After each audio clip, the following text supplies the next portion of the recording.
saling memberi manuver itu sesuatu. PDI Perjuangan lewat Mbak Puan mendekati AHY, katanya menjadi salah satu dari 9 bakal calon wakil presidennya Mas Ganjar. Begitu juga sebaliknya, Mbak Puan sebagai salah satu calon wakil presidennya Mas Anies Baswedan. Sebenarnya apa sih yang terjadi? Apakah ini serius atau hanya sebatas membuat dramatika saja? Bagaimana menurut kalian?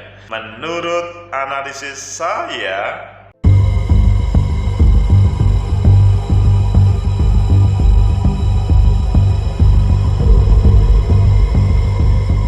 Assalamualaikum warahmatullahi wabarakatuh. Salam sejahtera untuk kita semua. Pecinta masa depan negeri, tegakkan demokrasi, lawan ketidakadilan. Pasti kalian pengen tahu sebenarnya apa sih yang terjadi, kok sampai Mbak Puan serius menampilkan Mas AHY, Agus Harimurti Yudhoyono, sebagai salah satu kandidat bakal calon wakil presidennya Mas Ganjar, dan sekarang membuat waktu untuk deal, maksudnya untuk ketemuan.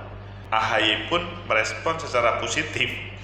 Di balik itu juga Mas Anies Baswedan juga menampilkan Mbak Puan di koalisinya.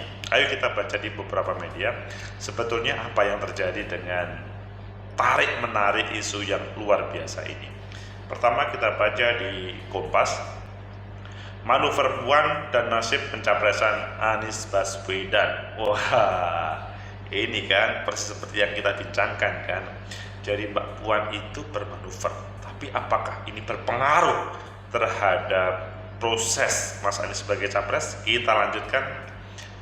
Kemudian di Detik, malam ini adu perspektif pucu-pucu koalisi Anies Baswedan. Wah, kok seperti bahaya ya. Intinya kalau di Detik ini adalah malam hari ini itu ada sebuah debat yang serius terkait dengan adu perspektif, dan dihadirkan para tokoh hebat, mulai dari Zulfan Lindan, kemudian Miftah Sabri, Jensen Sitindaun. Ini tentunya yang dilakukan Detik luar biasa, intinya pucuk-pucuk. Kemudian kalau kita melihat di CNN Indonesia, tim 8 mengusung Anies akan bertemu hari ini. Kami super solid. Wow, ini berbeda dengan pemberitaan yang ada di Kompas ataupun yang ada di Detik. Kami super solid. Ini kita tampilannya itu tim koalisi, maksudnya koalisi perubahan untuk persatuan pendukung Anies Baswedan. Yang berdelapan itu solid. Ditampilkan Pak Sugeng Suprawoto menyatakan timnya akan bertemu pada Selasa. Maksudnya ya kita tunggu informasinya. Kalian pilih yang mana? Oke, kita pilih yang pertama saja, nanti kita hubungkan semuanya. Manuver Puan dan nasib pencapresan Anies Baswedan. Ini sebuah judul yang agak menggelitik kita bersama. Ini di Kompas, Anies Baswedan terancam tak bisa melenggang di pemilihan presiden 2024. Itu di editorial menentang pasalnya koalisi perubahan untuk persatuan rawan bubar di tengah jalan. Meskipun sebetulnya ini juga terjadi juga di yang lain. Yang paling aman tuh hanya Mas Ganjar karena PDI Perjuangan. Adalah Puan Maharani yang memulai. Ia mengatakan Ketua Umum Partai Demokrat Agus Harimurti Yudhoyono masuk bursa calon wakil presiden Ganjar Pranowo. Sementara Ketua DPP PDI Perjuangan ini menuai polemik dan kritik, pasalnya Partai Demokrat adalah bagian dari koalisi perubahan untuk persatuan dan sudah meneken piagam perjanjian. Ini kan bahaya nih kalau melanggar. Pernyataan Puan juga dianggap sebagai manuver untuk menggoyang koalisi perubahan dan persatuan, karena hal ini disampaikan di tengah memanasnya hubungan dan silang pendapat antara Partai Nasdem dan Partai Demokrat. Kan kalian juga tahu, dua partai ini terlibat perselisihan terkait keputusan soal bakal cawapres Anies. Demokrat bahkan mengancam akan mengevaluasi dukungannya ke Anies Baswedan jika bakal cawapres Anies tak segera dideklarasikan. Saling serang. Baru beberapa bulan berjalan, Koalisi Perubahan untuk Persatuan terancam bubar jalan. Meski sudah terikat traktat, Partai Nasdem dan Partai Demokrat terkesan sudah tak sejalan. Bahkan kedua partai yang akan mengusung Anies Baswedan di Pilpres 2024 terlibat saling ancam dan saling serang. Awalnya Partai Demokrat mendesak agar bakal cawapres Anies Baswedan segera dideklarasikan. Para partai berlambang bintang merah ini mengancam akan mengevaluasi dukungannya ke Anies Baswedan jika bakal cawapres Anies tidak dideklarasikan pada bulan Juni ini. Wah, Partai Nasdem tak tinggal diam. Mereka menuding Demokrat tengah menekan Koalisi Perubahan untuk Persatuan agar memilih AHY menjadi bakal cawapresnya Anies Baswedan. Panas. Nasdem menuding Demokrat bakal hengkang dari Koalisi Perubahan untuk Persatuan jika hal itu tak dilakukan. Belakangan Demokrat malah terlihat akrab dengan PDI Perjuangan usai digoda Puan Maharani. Hal itu membuat Partai Nasdem makin meradang. Partai Besutan Surya Paloh itu curiga PDI Perjuangan punya niat buruk terhadap Koalisi Perubahan untuk Persatuan. Masa sih serius itu? Koalisi atau rekonsiliasi? Di panggung depan Demokrat mengatakan bahwa mereka masih terikat perjanjian dengan Koalisi Perubahan untuk Persatuan yang mengusung Anies Baswedan. Meski demikian, partai itu menyambut tawaran PDI Perjuangan. Sekjen PDI Hasto dan sekjen Partai Demokrat Teguh Rifki hanya sudah bersua guna menindaklanjuti rencana ini. Pertemuan antara partai pendukung pemerintahan Presiden Jokowi, Partai Muslim dinilai sebagai upaya rekonsiliasi. Nasib Anies Baswedan, Koalisi Perubahan untuk Persatuan ini saat ini berada di simpang jalan. Soliditas koalisi tiga partai politik yang mengusung Anies Baswedan dipertanyakan.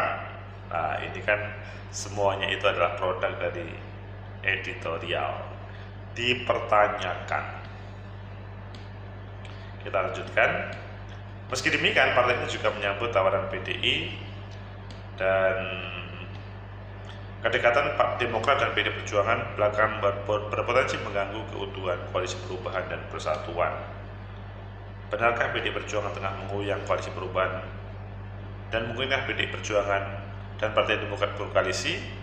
Lalu bagaimana? Wah, pecinta masa depan negeri, tegakkan kebenaran, lawan ketidakadilan. Bagaimana menurut kalian sesudah membaca informasi di Kompas ataupun di Detik dan di CNN tadi? Menurut analisis saya, pertama, bahwa hari ini partai politik itu bisa mengusung ketika melakukan koalisi Indonesia Bersatu, tapi sekarang sudah bubar. Koalisi Persatuan, dalam bahasanya itu Koalisi Persatuan yang mengusung Mas Anies Baswedan, Perubahan untuk Persatuan, kemudian Koalisi Kebangkitan Indonesia Raya, Prabowo Caimin. Adapun PDI Perjuangan memang yang paling aman, tetapi belum tentu aman terkait dengan kemenangan nanti kalau hanya sebagai menghadirkan sebuah kendaraan aman karena sudah di atas 20%. Tetapi kalau meraih 50% itu belum tentu. Jadi memang semuanya pada saat ini kalau menurut saya sih semua melakukan penjajakan untuk bagaimana memimpin di negeri ini dengan sebuah kemenangan dan tawaran-tawaran paradigma program-program yang sesuai dengan kebutuhan rakyat. Sehingga sampai detik ini belum ada titik temu, belum ada siapa yang akan dijadikan sebagai, maksudnya kepastian. Semuanya masih saling zigzag, saling mempengaruhi, saling berkomunikasi. Sehingga tampilan AHY Partai Demokrat dengan PDI Perjuangan, yaitu ada sebuah usaha mengarah nanti ke rekonsiliasi. Kemudian kalau Koalisi Perubahan untuk Persatuan, Partai Demokrat, Nasdem, dan PKS itu adalah hal yang telah dibangun lebih lama. Tapi kalau kita melihat partai-partai yang ada, memang partai-partai politik di Indonesia itu dinamis ya. P3 itu meskipun pada awal menyatakan kami Koalisi Indonesia Bersatu, gak taunya dia selintut mendukung Mas Ganjar, PDI Perjuangan, yang itu tidak disampaikan pada Partai Golkar ataupun PAN. Begitu juga pada perkembangan terkini, P3 menyampaikan kami mengusung Pak Erick Thohir sebagai cawapresnya. Ini kan berbeda. Apakah Mas Ganjar mau? Tentunya bisa ditawarkan ke Pak Prabowo. Jadi memang kadang-kadang mereka adalah atas nama institusi, tapi kadang-kadang personil mengatasnamakan institusi. Intinya bahwa semuanya masih berproses. Kemudian yang kedua, apakah PDI Perjuangan dan Partai Demokrat, AHY dengan Ganjar Pranowo bisa bertemu? Bisa sih, bisa, tetapi menurut saya sangat kecil itu terjadi. Mengapa? Karena simbol PDI itu adalah Bu Megawati, simbol Partai Demokrat itu SBY. Kalau kita melihat sampai hari ini, Pak SBY sama Bu Megawati belum ada titik temu bahwa semangat untuk mendekatkan itu bagus. Dan mungkin sebagian orang mengatakan itu adalah manuver politik Mbak Puan atau PDI Perjuangan. Itu bagus, tetapi kalau menurut saya sih, melihat hubungan Bu Mega sama Pak SBY, kok kecil kemungkinan ya itu terjadi.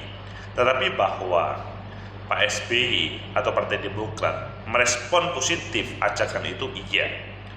Bahwa PDI Perjuangan menjadikan AHY itu salah satu, iya. Tetapi kalau menurut saya, keiyaan itu bukan berarti iya betulan, tetapi masih proses panjang dan endingnya menurut saya, kalian juga boleh berpendapat yang lain. Kalau menurut saya, kecil kemungkinan terjadi. Bu Mega, SBY, kecil kemungkinan terjadi. Tapi bahwa ini adalah sebuah manuver yang sangat bagus, itu ya menurut saya, itulah dinamika politik yang ada. Siapa yang mampu untuk berkomunikasi yang bisa ditampilkan ke publik. Kemudian yang ketiga, apakah Mas Anies Baswedan akan buyar? Jadi kalau AHY kecil kemungkinan, ya menurut saya sulit untuk bubar. Bahwa sampai hari ini Partai Nasdem, Partai Demokrat, PKS itu masih bersatu dalam koalisi Perubahan untuk Persatuan untuk Perubahan. Tetapi bahwa ada sebuah dinamika yang ada di dalamnya. Partai Demokrat berharap segera disampaikan, dideklarasikan cawapresnya. Kemudian Partai Nasdem merespon. Itu menurut saya adalah ya wajarlah partai yang berbeda, yang kemudian awalnya mempunyai harapan yang berbeda, semacam dipaksa menjadi satu, dan itu wajar. Tapi kalau menurut saya, itu tidak sampai menjadikan sakit hati masing-masing. Bahwa ada yang tersinggung itu iya, tapi bahwa ketika partai itu masih melihat Anies Baswedan belum meninggalkan. Jadi kalau menurut saya, Partai Demokrat, Nasdem, PKS itu masih dalam satu koridor meskipun terjadi dialektika yang menarik. Pecinta masa depan negeri, tegakkan demokrasi, lawan ketidakadilan. Jadi melihat perkembangan yang ada, kita nikmati manuver manuver dari elit partai untuk menampilkan terbaik untuk Indonesia ini. Kita tidak perlu khawatir mereka menghadirkan yang lebih jelek, tapi bahwa ini adalah semua paham. PDI sama Demokrat memang ada masalah, dan ketika ada manuver ini menjadi lebih baik. Partai Demokrat dengan Nasdem, ya ada masalah, tapi dengan proses dialektika yang ada menurut saya semakin dewasa karena memang berawal dari partai yang berbeda. Begitu juga misalkan PAN, Partai Golkar, PAN yang hari ini sepertinya pokoknya cawapresnya adalah Erick Thohir, itu menurut saya wajar meskipun pada awalnya koalisi Indonesia Bersatu, Golkar, P3 PAN inginnya menjadi satu tim, tapi nggak tahunya P3 mendukung Mas Ganjar dahuluan. Airlangga kemudian berubah dan ya sebatas nama saja koalisi Indonesia Bersatu itu. Semoga bisa menjadi dialektika kita yang menarik dan kita beri kesempatan kepada elit partai dan para bakal calon wakil presiden, calon presiden untuk menampilkan terbaik untuk negeri ini. Like, subscribe, comment, and share. Sampai jumpa.